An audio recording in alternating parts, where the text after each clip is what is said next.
the first thing I think that's important to know is that everybody has mental health, the same way everyone has physical health.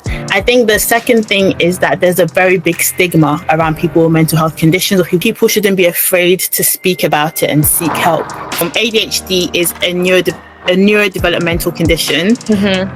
It's characterized by kind of three main symptoms that we see. So what's the difference between autism and ADHD? An interesting thing is that they actually, in terms of diagnosis rate, they overlap a lot. But is it possible for people to suffer ADHD without even knowing that they have that particular mental health? So a lot of people can live their whole life without knowing that they have ADHD. So there are a lot of different options to kind of help support. The main thing is about kind of one, not being judgmental. How will you explain the difference between acute stress and a chronic stress? It's usually deadlines, it's usually, as I said, interviews, it's usually work related, exam related. Hi everyone, my name is Bola Amure. Welcome to Wisdom for Exploit. Before I introduce my guest, do not forget to subscribe to our channel so you don't miss out on our latest video upload. Thank you. Today I have with me Ms. Dorcas Olupono.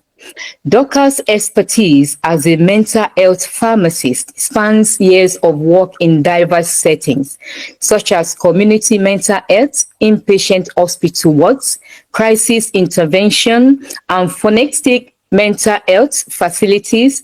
Our current specializations include prenatal mental health, adult community mental health, and ADHD services. Dorcas provides patient-centered care, working with many healthcare professionals. Dorcas enhances medication management and helps individuals improve their mental well-being. Dorcas dedicates herself to improving access to safe and effective treatment, promoting informed choices and holistic care, guided by a deep understanding of the challenges surrounding psychotropic medication, especially for pregnant people and those with ADHD. In 2018, Dorcas earned a master's in pharmacy from the University of Kent and later a mental health specialty from the University of Bradford. She is a certified clinical pharmacy practiced by Keele University and independent prescribing qualification at the University of Bath. Wow. Welcome, Dorcas, to this talk show this evening. How are you faring? I'm good, thank you. I'm good. Thank you for having me. I hope you're well. Oh, yeah, I'm well. I'm well. Thank you. Today's discussion focuses on the realities of mental health. We will be looking at ADHD, depression, anxiety, stress, and prenatal mental health. So, Dorcas, how will you define mental health and why is it important for our overall well-being? So, mental health is a very broad term. I think generally it encompasses various different areas of our life. So when people say mental health, the first thing I think that's important to know is that everybody has mental health. The same way everyone has physical health, everybody has mental health. Mental health encompasses people's emotional health, their psychological health, their social well-being as well. So all these different factors we have to take into consideration when we're discussing people's mental health, about how they relate to others, how they handle stress, how they're feeling within themselves. So I think when we talk about what mental health is, generally it's a very wide topic, but our main focus is about people's emotional well-being, their psychological well-being, and their social well-being as well. Well, thank you very much. So what are some common misconceptions about mental health that people often have? So I would say the first one, I think, as I mentioned earlier, is that people think that I often hear people say, oh, I have mental health, like it's a bad thing. Everybody has mental health. equally the same way everyone has a physical health. I think what we should define it as is that some people have difficulties with their mental health, that might lead them to seek further help and further support. But the fundamental things that everybody does have a mental health which they need to look after and monitor as well. I think the second thing is that there's a very big stigma around people with mental health conditions or people that experience mental health conditions. And I think another thing to note is just how common it is. So I think generally 1 in 5 people will experience some kind of mental health issue or condition. So it's that common in our society. And I think the stigma around it being only for the very few or the very unfortunate, I think is not true. And also that people shouldn't be afraid to speak about it and seek help for kind of any concerns or issues they're having, be it depression, be it anxiety, be it something kind of more that requires further, like more in-depth intervention. So I think it's important to be able to speak up about it and to not feel isolated or feel alone when dealing with issues with mental health. Yeah, I think the reason why people find it difficult to say, I know now it's getting better unlike before or many years ago. I think the reason is that because, as you said, the stigma that people will say, oh, she's going through this mental health, she's going through depression, she was depressed and all that. And people gossip about it. I think that's the reason why people are really shining away from it. But thank God anyway, things are getting better now, and whereby people are really, they don't really care, because by the time the other few people, I think about 10 people, you see about 3 or 4 people going through that kind of, it could be anxiety, it could be depression, it could be anything.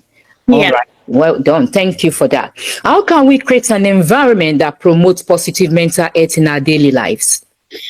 I think there are a few things we can do, one for ourselves and one for others. I think for ourselves is about kind of identifying the things that we need within ourselves to kind of function. So I mean, if for me, I know that when I need my sleep, I need to have sufficient sleep to feel rested, to be able to cope with things going on. So I think being able to prioritize your self-care and things that are important to you.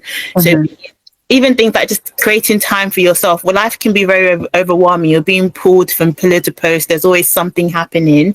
And I think being able to take time for yourself, however you enjoy that time. So be it sleeping, be it exercising, taking time to pray, whatever you find comfort in, making sure that you create space for that.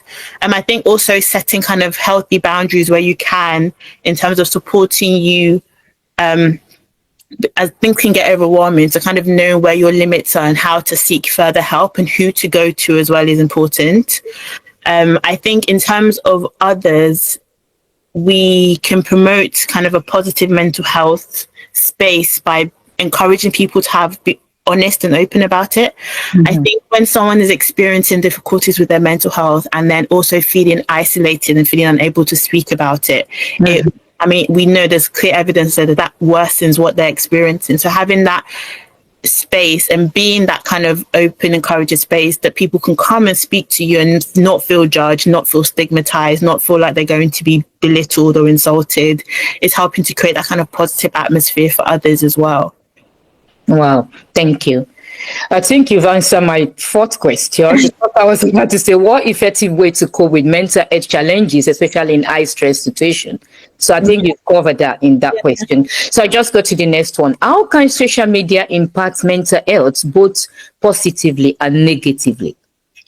We know social media these days, especially the younger ones, they're on it. If they are not on Snapchat, they're on TikTok, and even some, instead of them to sleep during the holidays, they're going to be there till 3 a.m., 4 a.m. So, and some adults as well, because I've seen some adults said, oh, they don't sleep till 4 a.m. What are you doing? They play games on their phones. I was like, what? 4 a.m. Or even though you can't sleep, maybe you're just doing other things or not on social media. I think social media is such a amazing kind of platform. The fact that 20 years ago it didn't exist, and now it's like Mm-hmm. here and it's in everybody's lives in some way or another, I think is amazing. I think there are definitely a lot of clear negatives around the use of social media on terms of people's mental health. I think the fact that everybody is so accessible to each other, there's always something that you can access, something you can see. I think it leads to a lot of kind of, especially with the younger, especially women as well, at least a lot of kind of comparison, a lot of kind of expectations or standards that you see online, they think you have to attain in real life. And oftentimes a lot of the things that you see online, it just isn't true, isn't real life. Everyone says that, you know, social media is the highlight reel, is the very best of the very best that you're seeing. And then people now think that their real life has to compare to that. So people do experience a lot of struggles with trying to compare themselves with feeling less than because they can't attain a certain, you know, a certain lifestyle, a certain body type, a certain financial status. So I think that's a lot of the kind of negative issues that we see in social media. I think a lot of the fact that it's such a easy, I describe it as an easy win. The fact that you go on your phone and within 10 seconds you're completely consumed by something. You're watching a video, you're listening, you're reading something is completely like you're getting very quick dopamine hits that we say. I think it's affecting attention because you're just constantly, you're able to get on your phone and access something that's going to grab you. You are seeing that people kind of struggle with more kind of slow moving forms of entertainment. In terms of the positives of social media, I think it's definitely been really useful in creating awareness for certain things. Yeah. As I said before, there was a lot of stigma, and a lot of stigma is due to a lot of misinformation, or is due to a lot of kind of preconceived notions or ideas. So I think social media allows people to access a wider variety of information. And also, I think social media helps people to find communities and find people that they can speak with, or people that they can relate with who might, you know, live in a completely different country, who without that platform, they wouldn't be able to ever meet. So I think there are definitely positives and negatives. I personally think there's more negatives than positives, but there are definitely positives and negatives to both. Yeah. Sure. Yeah. We know that there are more positive stuff than the negative part. The negative part is that when people need to rest, they are not resting, or so many other things anyway. Okay. The other question is, how do you think work culture and personal life balance influence mental health? In terms of work culture, I think it's quite a broad phrase because it really depends on your environment where you work. So I know people experience toxic work cultures where there's a lot of pressure, there's a lot of judgment, there's a lot of demand, and that can like negatively impact your mental health because you're feeling that kind of constant level of stress, constant level of kind of performance anxiety.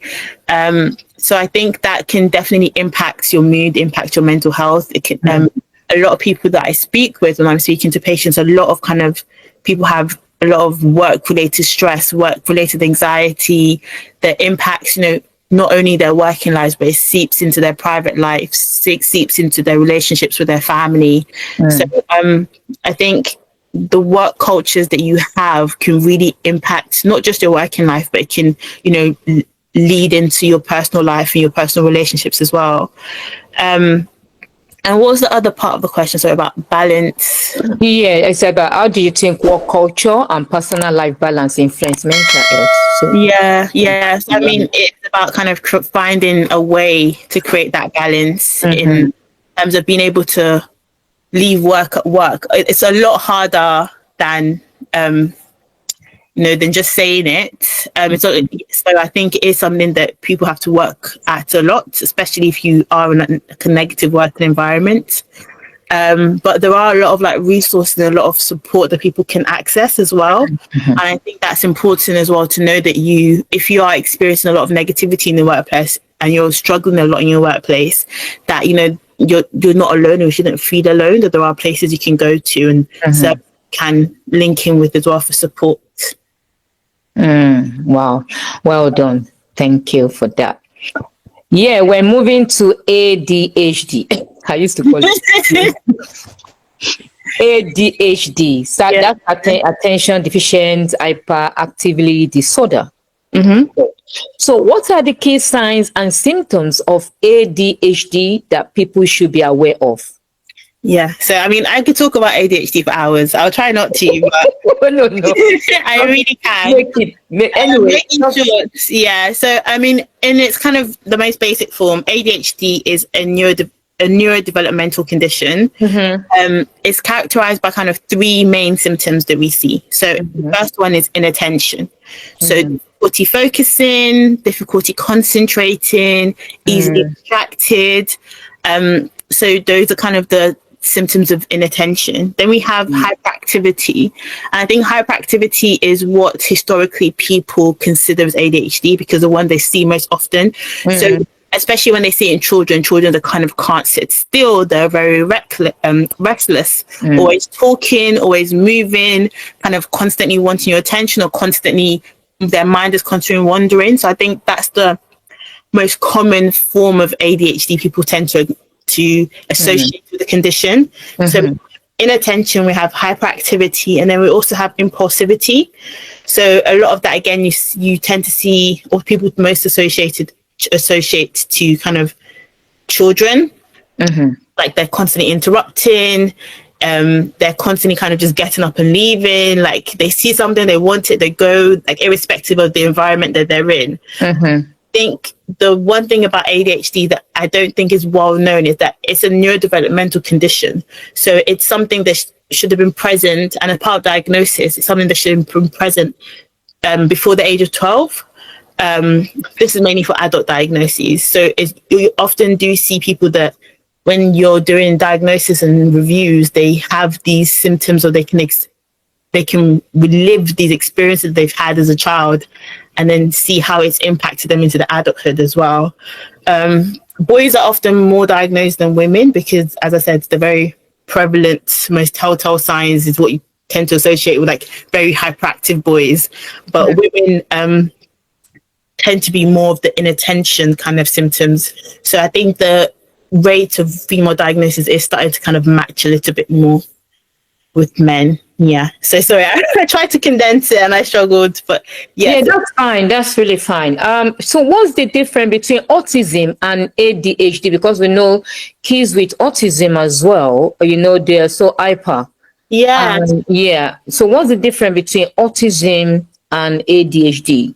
So autism and ADHD are both neurodevelopmental conditions. I think the thing with autism is that it's characterized by very kind of distinct things, which you'll see difficulties with kind of social interactions or social skills. So sometimes they don't kind of pick up on a lot of the social cues that other people might pick up on.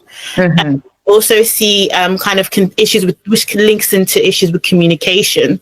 So their communication styles, the way they speak might differ from that person, and also they have like very focused or fixed interest on a certain thing or very repetitive behavior. So there are very clear kind of diagnostic differences between autism and ADHD. But an interesting thing is that they actually, in terms of diagnosis rate, they overlap a lot. So stats vary depending on your source, but generally we say that up to 60% of people have dual diagnoses. So if you're diagnosed with one, there's a high likelihood that you might actually meet the criteria for the other as well. Wow. Oh dear. God have mercy. Okay, the next question, Dorcas, is how can ADHD affect daily life for individuals of different age groups? Yeah, I mean, it has so many kind of wide reaching effects on people's lives. I think in children, the area that they see it most is obviously their school, their kind of educational environment. I mean, if your child struggles to sit still, has difficulty with focusing, you're going to struggle in school, and it will impact your school performance. It can impact your ability to relate and your kind of communication with your colleagues, your students, the students in school, and the way Colleague, don't want, I used to say that too. Because I used to higher education. yeah, and the way they like make friends and things like that. So it can have an impact in their, in childhood and teenagers.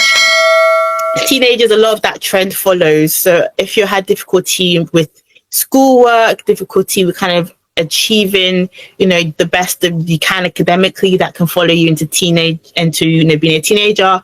It can follow you on into adulthood. I think also being impulsive as well, being more kind of risk-taking personality type can lead to so many things as a teenager, as an adult as well. In adulthood, it can affect your relationships, not only your social friendships, your romantic relationships with family. It can affect your working environment. So not only can it as childhood affect your academic performance, thereby kind of affecting the trajectory of a working life. It can also affect your environmental relationships at work, your ability to perform and kind of meet deadlines, meet targets, work effectively in your workplace. It can impact a lot how you are kind of in social environments as well, kind of your impulsivity. So if you're somebody that, you struggle to wait your turn in conversations, you're likely to interrupt people. That creates a certain kind of, people have an opinion of you, and then that can impact your social relationships going forward as well. So it has wide reaching kind of effects in people's day-to-day lives. But is it possible for people to suffer ADHD without even knowing that they have that particular mental health? Yeah. So there's a massive rise at the moment in people seeking adult diagnoses, and oftentimes it's people who have lived their whole life experiencing these things, not really knowing what it is, or putting it down to them just being like a naughty child or a reckless teenager, kind of not knowing that these things stem from somewhere. So a lot of the times people are being diagnosed in later life, and one thing I hear a lot kind of in the clinics is where people have this kind of, they describe this kind of sadness or this kind of frustration that if they'd known earlier, they would have been able to seek treatment earlier, and they don't know where the trajectory of their life might have ended up if they'd only had that support from the beginning, as opposed to now when they're in their 30s and their 40s, and a lot of things are already kind of set in stone. So so a lot of people can live their whole life without knowing that they have ADHD. Yeah, I think, because as you're talking, I just remember that, some kids, when we're back home, and they'll just think that they're just naughty, and they don't know that they're having this mental health issue. So I think a lot of African Caribbean parents are getting more aware now, not because the kids is jumping all over the place, it's not still. So it's not that the kids is a bit naughty, it's because maybe they're suffering from all this stuff. Yeah, it's true. I think that's why it's so important to kind of raise awareness about it, because I really vividly remember when I was a teenager, I think was coming to a church service, and there was a child that kept walking onto the stage, kept going onto the stage, and the mum wasn't like trying to bring the child down. She was like used to it, fed up with it, but it was other people that was like, oh, go, like, why are you getting your child? And it's only now that I reflect on it, it was like, okay, it was clear to me that this child has autism, and it's kind of a case of he didn't understand the kind of the social cues around him, and the fact that you don't go on the stage, and the fact there's a reason why somebody's on the stage and you're not, like those kind of social cues and communication styles, he just didn't understand. So it wasn't that he was being naughty, it's just that was not that, he just didn't have that kind of understanding of things. So the wider community, when we kind of vilify or we kind of make comment or judge parents, you're not controlling your child. You know what's going on. They don't. Yeah, they don't. So thank you for that. Thank you. So what are some effective treatment options or coping strategies for individuals with ADHD? So there are a few. I think the main thing at the moment in adult ADHD, I suppose, or even children, actually, the guidelines say that the first thing we should try is kind of environmental interventions. So things that we can change to better support somebody living with ADHD. So I know in adult ADHD, and in like working environments, we see what adjustments we can make. So environmental adjustments. So that might be, for example, asking employers, can this person work in like a separate office so they're not easily distracted by all the noise? It might be, can they have just frequent breaks so they're not, so they can kind of refocus, switch off, and then come back to focus if their attention span isn't incredibly long. As kids, it's about maybe the break times they're having, the way they're taught, and the kind of the styles of teaching that is used for them. There's also medications. So most of the time, unfortunately, with the NHS and kind of access to support at the moment, a lot of the time is the main treatment option that will be provided is medications. Outside of medication, there's also things like ADHD coaching. There's some talking therapies that can be helpful as well. But a lot of it is we do kind of encourage routine lifestyle changes, focus on kind of creating the structure and the routine that people need to be able to kind of get through life. And then there's a lot of data and evidence around kind of things like the food, exercise intake, kind of practicing mindfulness, and kind of making sure you're able to have time to kind of refocus and regroup. It's a lot about sleep and the importance of being able to kind of get in as much, good quality sleep as you can, and its impact on ADHD. So yeah, there are a lot of different options to kind of help support. Because I think the thing about autism and ADHD is that you're not necessarily trying to treat it, because it's not something that will go away, but you're trying to kind of see how you can make adjustments and how you can support someone to kind of, live life effectively with the diagnoses. Actually, I'm looking at okay, let's go for this one. How can family members, friends, and colleagues best support someone with ADHD? So I think the main thing is about kind of one, not being judgmental to kind of how they're presenting, because it is something that is out of their control. I think also being that supportive space, I think that we discussed earlier. Also, I think specifically at parent-children relationships, I think creating structure and creating routine is so important. I think it helps create that feeling of safety, ensuring that, the child knows this is what is happening at this particular time. Just that kind of repetitive routine helps in trying to kind of manage the ADHD symptoms that people can experience. I think it's about kind of providing that support and also providing that routine and structure as well. Thank you. Thank you for that. So I think you've mentioned that one, because I was just saying that any particular lifestyle change or habit that can help manage ADHD symptoms. Is there? There are so many. I think a regular kind of things like keeping a diary, keeping a journal. People like have big calendars of the year on their walls, and they just write everything down so that they know where they're meant to be when. Because the thing with ADHD is kind of this level of like time blindness and disorganization, which means you're meant to be a disappointment at 2:00 and you don't remember until 4:00. So I think those practical things are really important. And then also things like being active. Like we know there are endless benefits of just having like being physically active, eating well, sleeping well. All of those things do have an impact. Although they're things that we hear so often, you kind of become a bit numb to it. They are things that matter, and they are impactful as well. Thank you. Anyway, thank God for NHS now, because when you have an appointment, they just send a reminder on your phone. So don't forget. It's true, message, so that people won't forget that they have appointments. We're going to stress now. How will you explain the difference between acute stress and a chronic stress? So acute stress is usually directly related to something happening.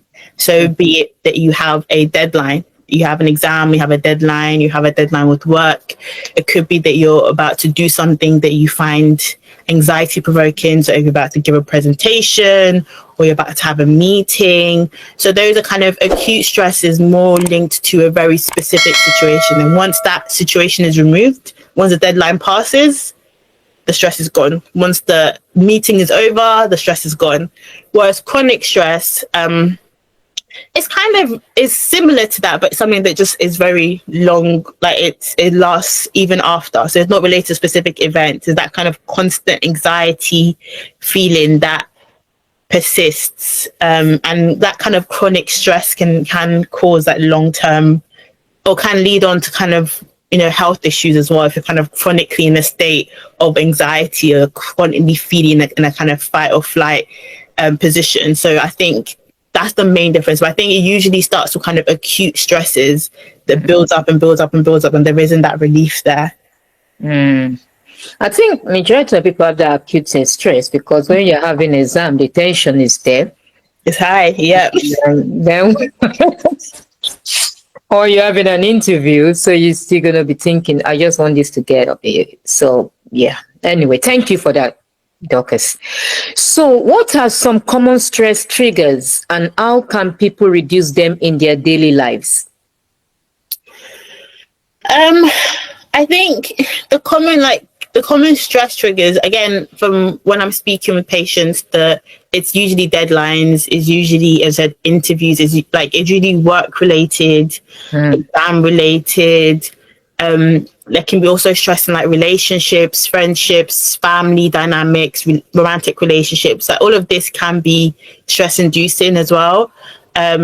Also things that like affect the wider, so we have like wider determinants of health, which are things that aside of like your physical health, like what is impacting your health.